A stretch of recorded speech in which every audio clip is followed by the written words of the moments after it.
Morning friends, આકાશ સરના કેમિસ્ટ્રીના ક્લાસમાં ધોરણ 12 પ્રકરણ 2 સોલ્યુશન દ્રાવણો ઉત્કલન બિંદુ ઉન્નયન જોયું, ઠાર બિંદુ અવનયન જોયું. તેમાં પણ રાઉન્ડના નિયમનો ઉપયોગ કર્યો. અહીં પણ રાઉન્ડના નિયમનો ઉપયોગ થાય છે.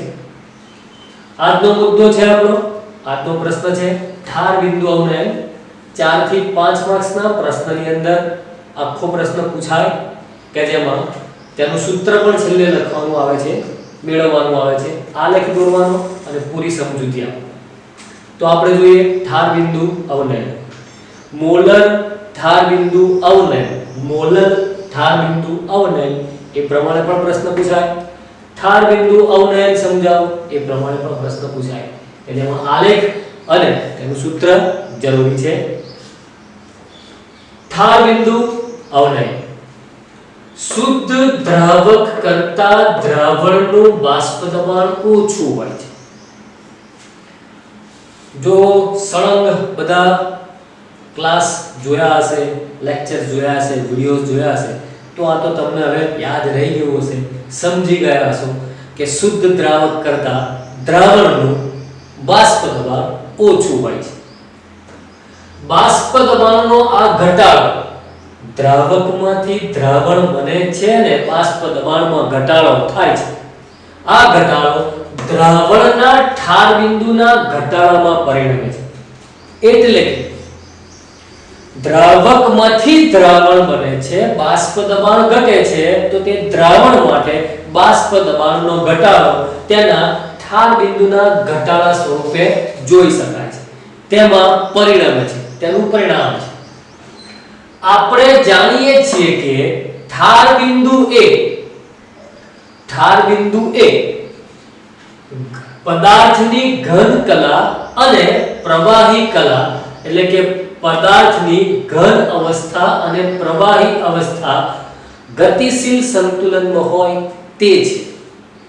ઠાર બિંદુ આગળ કોઈ પણ પ્રવાહી પદાર્થના ઠાર બિંદુએ આપણે અભ્યાસ કરીએ તો તે પ્રવાહીની પ્રવાહી કલા અને ઘન પદાર્થમાં ઠારી ગયેલ, ઠારણ પામેલ ઘન અવસ્થા બંને વચ્ચે ગતિશીલ સંતુલનની એક અવસ્થા છે તે ઠાર બિંદુ. તે સમયે જે તાપમાન હોય છે તે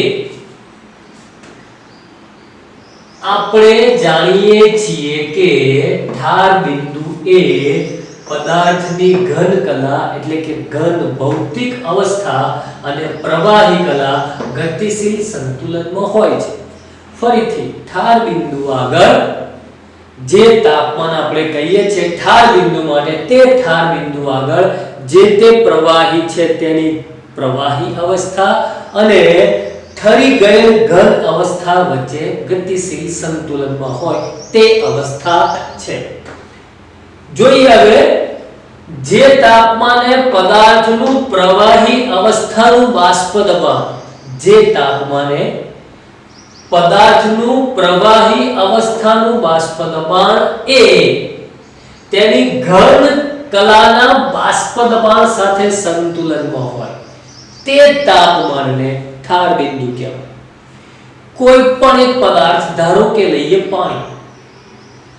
પાણી માટે આપણે ઠાર બિંદુ એટલે શું? તો પાણીનું તાપમાન ઘટાડીએ છીએ એટલે એ ધીમે ધીમે ઘન સ્વરૂપમાં રૂપાંતર પામે છે, ઠરી જાય છે, ઠારણ પામે છે. હવે જ્યારે પાણી અને તેનું ઘન સ્વરૂપ બરફ બંને અવસ્થાના બાષ્પ દબાણ એકબીજાના સંતુલનમાં હોય તે સમયને, તે તાપમાનને પાણીનું ઠાર બિંદુ કહે છે. એ અહીં કહેવા માંગે છે કે જે તાપમાને પદાર્થનું પ્રવાહી અવસ્થાનું બાષ્પ દબાણ, પદાર્થના પ્રવાહી અવસ્થાનું બાષ્પ દબાણ તેના ઘન અવસ્થાના બાષ્પ દબાણ સાથે સંતુલનમાં હોય તે તાપમાનને શું કહેવાશે? તેનું ઠાર બિંદુ કહેવામાં આવે છે.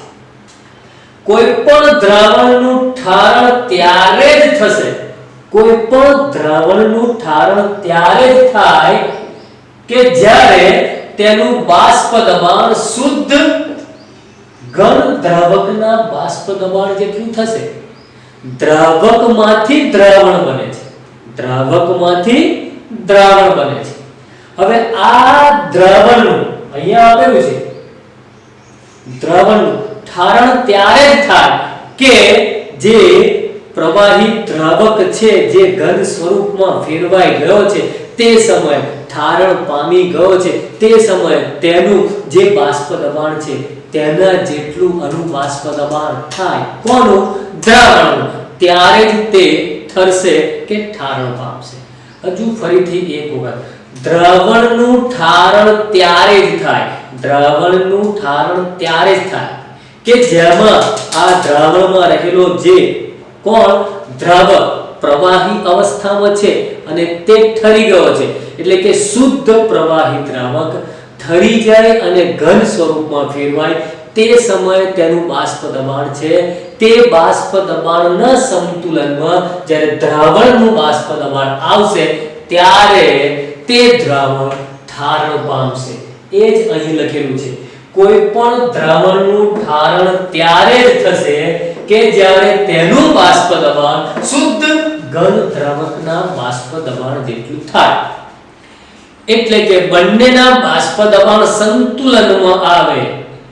ઘન દ્રાવક અને દ્રાવણ બંનેના બાષ્પ દબાણ સંતુલનમાં આવે ત્યારે દ્રાવણનું ઠારણ થશે. તે તાપમાનને તેનું ઠાર બિંદુ કહેવાય. અહીં આલેખ આપેલો છે. આલેખની અંદર આપણે જાણીએ છીએ, આગળ જે આલેખ ભણી ગયા એના જેવો જ આલેખ છે, થોડોક ડિફરન્સ. બાષ્પ દબાણ વિરુદ્ધ તાપમાનનો આલેખ છે. બાષ્પ દબાણ વિરુદ્ધ તાપમાનનો આલેખ છે.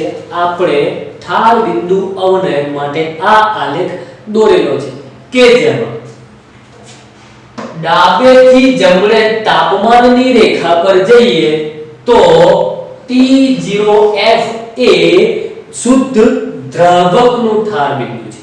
T0F એ શું છે? શુદ્ધ દ્રાવકનું ઠાર. પરંતુ આપણે જાણીએ છીએ કે શુદ્ધ દ્રાવકમાંથી જ્યારે દ્રાવણ બને છે ત્યારે બાષ્પ દબાણ ઘટે છે. શુદ્ધ દ્રાવકમાંથી દ્રાવણ બને છે ત્યારે બાષ્પ દબાણ ઘટે છે અને એ સામા પરિણામે છે શરૂઆતમાં જોયું તેના ઠાર બિંદુના ઘટાડા માટે. હવે T0F શુદ્ધ દ્રાવક કરતા આ દ્રાવણનું ઠાર બિંદુ ઓછું છે. એટલે કે T0F નું મૂલ્ય વધારે અને TF નું મૂલ્ય ઓછું. T0F એ દ્રાવકનું ઠાર બિંદુ છે અને TF એ દ્રાવણનું ઠાર બિંદુ છે અને બંનેનો તફાવત એ ડેલ્ટા TF એટલે શું સૂચવે છે? ઠાર બિંદુનો ઘટાડો સૂચવે છે. અહીંયા આપણે આલેખમાં આ રેખા આપેલી છે, વક્ર રેખા, બે વક્ર રેખા જે સૂચવે છે. અહીંયા આપણે જોઈએ તો આ જે તાપમાન છે તે તાપમાને પ્રવાહી દ્રાવક ઠારણ પામે છે, પરંતુ તે સમયે તેનું બાષ્પ દબાણ છે તેના કરતા દ્રાવણનું બાષ્પ દબાણ ઓછું છે.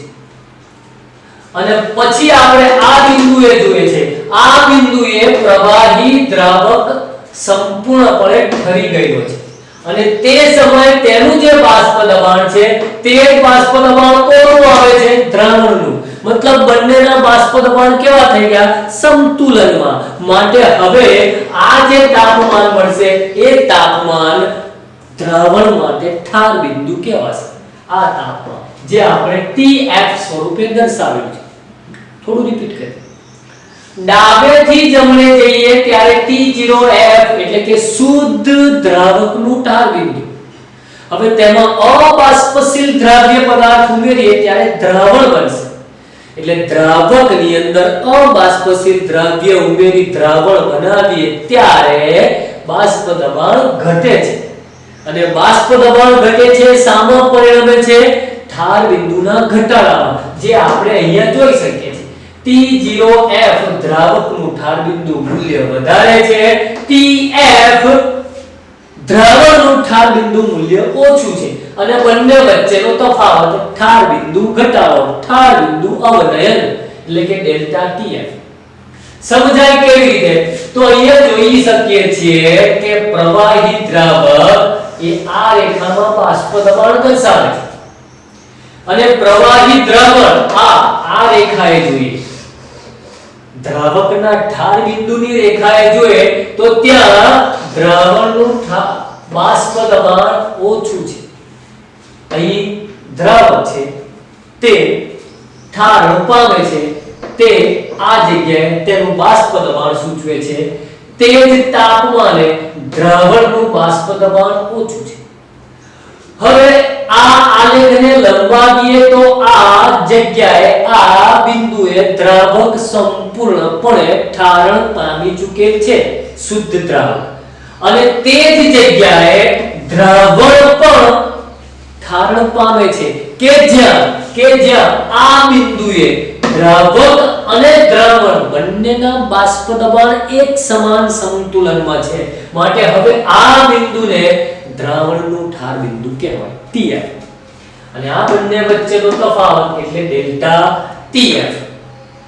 હવે એની ગણતરી આપણે આગળ જોઈએ.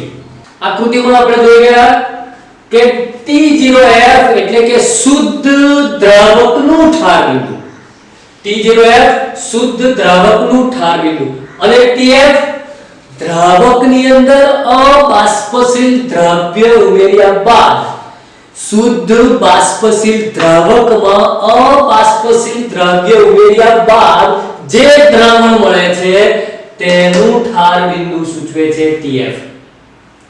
હવે T0F નું મૂલ્ય વધારે છે, TF નું મૂલ્ય ઓછું છે. T0F નું મૂલ્ય વધારે છે, TF નું મૂલ્ય ઓછું છે, તો ઠાર બિંદુનો તફાવત ડેલ્ટા TF T0F TF, એટલે કે ઠાર બિંદુ અવનયન, ઠાર બિંદુમાં જે ઘટાડો જોવા મળે છે તે. હવે ઉત્કલન બિંદુ ઉન્નયન આપણે જોઈ ગયા. તો ઉત્કલન બિંદુ ઉન્નયન, તો ઉત્કલન બિંદુમાં વધારો કોના લીધે જોવા મળે? ઉત્કલન બિંદુમાં વધારો કોના લીધે જોવા મળ્યો? શા કારણે, કોના આધારે? તો બાષ્પશીલ દ્રાવકમાં જ્યારે અબાષ્પશીલ દ્રવ્ય ઉમેરે છે એ અબાષ્પશીલ દ્રવ્યની સાંદ્રતા, અને એ પણ મોલલ સાંદ્રતાને લીધે આપણને ઉત્કલન બિંદુમાં વધારો જોવા મળે છે. એટલે ઉત્કલન બિંદુ વધારો અબાષ્પશીલ દ્રવ્યકણની મોલલ સાંદ્રતા પર આધારિત છે. તો તે જ પ્રમાણે અહીંયા પણ ઠાર બિંદુનો ઘટાડો ઉમેરેલ અબાષ્પશીલ દ્રવ્યકણની મોલલ સાંદ્રતાના સમપ્રમાણમાં, એટલે કે ડેલ્ટા TF ચલે છે m, ડેલ્ટા TF ઠાર બિંદુ તફાવત, m દ્રવ્યકણની મોલલ સાંદ્રતા, ચલન દૂર કરીએ ઇક્વલ ટુ ની નિશાની, kF મળશે. Delta TF kF m, kF એટલે મોલલ અવનયન અચળાંક, ઠાર બિંદુ મોલલ અવનયન અચળાંક. આની અંદર મોલાલિટીનું મૂલ્ય સૂત્ર મૂકીએ, delta TF kF 1000 W2/m2 W1. W2 જાણીએ છીએ દ્રવ્યનું દર, m2 દ્રવ્યનું આણ્વીય દળ, W1 દ્રાવકનું દળ. હવે મિત્રો Kb અને Kf બંને આપણે જોઈએ. Kb અને Kf.